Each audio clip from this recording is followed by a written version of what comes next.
F-16s were going to go off and launch, when the bombs were going to drop. And then it's now revealed that he's put that same timeline, which is classified. Anything before an operation is completely classified, in a text thread with his wife and brother and personal lawyer. And now it's, a blame game. It's blaming the media. It's blaming these former disgruntled employees. And the reality is that the media didn't go and type up the schedule of events for a military operation. Pete Hegseth did. These former employees that used to work under Pete Hegseth, that have known him for years and years, didn't type up this classified information and put it into two separate chats. Pete Hegseth did that. So, appreciate that there's a lot of spin coming from the White House and the Department of Defense. But the reality is there's only one person to blame here who has faced, frankly, no accountability, and that is the Secretary of Defense. I mean, look, you were the former Pentagon Deputy Press Secretary, so Yeah. you have intimate knowledge about how these things work and how they're not supposed to work. When you heard about all of this, like, just how unfathomable was it to you, based on your protocols, that this is a thing that's happening, that apparently Republican senators and Congress members appear to be okay with it and embracing this as the norm? Like, just at a human level, like, what's your reaction after the protocols that you had to follow to keep classified information classified? Yeah, I mean, if this was my former boss, Secretary Lloyd Austin, we would be having a very different conversation today. I mean, Republicans would be launching hearings. They would be blanketing the networks. They would be out on podcasts talking about how, Lloyd Austin has to resign right now.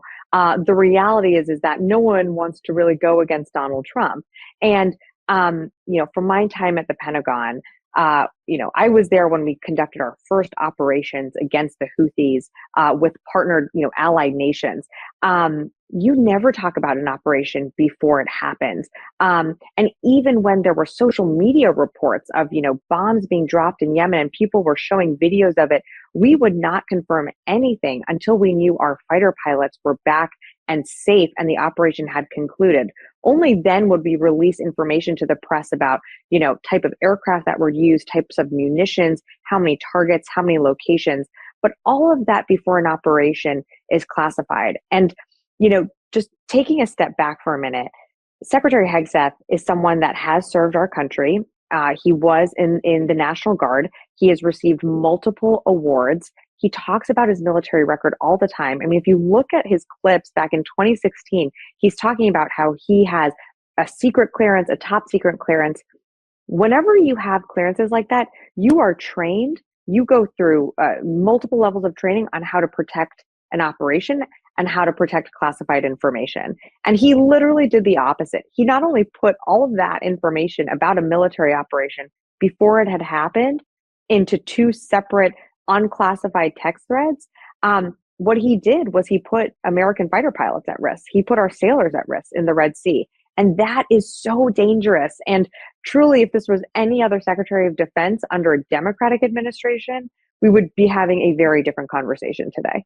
Let's talk about that. Let's talk about the dangers of sharing this classified information over unsecured channels like Signal, and how, in a practical effect, that does put our troops and our pilots in danger. What could this do? And from a foreign intelligence perspective, are they looking in at these apps, and are they trying to extract this information? I mean, I assume someone like a Hegseth, other than Donald Trump, is who every foreign intelligence agency is trying to get their hands on his information.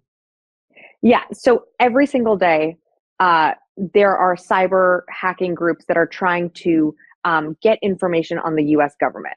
And the people that they want the most information from are the senior levels of the administration. Of course, they're going to try and target, people like Donald Trump, JD Vance, but then they're going to look to that national security apparatus, National Security Advisor Mike Waltz, Secretary of Defense Pete Hegseth, Secretary of State Marco Rubio. And they are going to try and use different mechanisms to try and hack into emails, texting apps, you name it. And we know Russia has very sophisticated technology that they actually have been able to permeate into Signal messages. We've seen that in Ukraine. And so, when you have all these cyber actors and adversaries trying to get into understanding how our government works. For the Secretary of Defense to take military details about an operation, about the mission itself, and move it into an unclassified, texting commercial app like you and I have on our phones, like Signal. Just imagine if a cyber hacking group was able to get into that Signal thread and sell that information to the Houthis. So 2 hours before the attack, the Houthis now have the information of the timeline of when the F-18s are going to launch, when the Tomahawks are going to go, and when the bombs are going to drop. And the Houthis are very sophisticated. They would be able to reposition their air defenses and potentially have been able to shoot down one of our pilots. And we've seen them do that with our aircraft. We've had drones over Yemen, and they have been able to shoot them down before. So it's not like this would be out of its world. And so the fact that Secretary Hegseth did that, he put American lives at risk. And he is the Secretary of Defense. He is supposed to be looking out for our men and women in uniform, and he put their lives at risk by doing that. People hear about the term the dark web or the black market of arms sales. These things exist, right? I mean, like there's a marketplace of people hacking and extracting and instantly selling and then sending the data to foreign adversaries to use to kill American Air Force pilots, to kill American troops. And to me, the fact that that exists, and Hegseth is there in that clip I show saying that this is normal, informal stuff.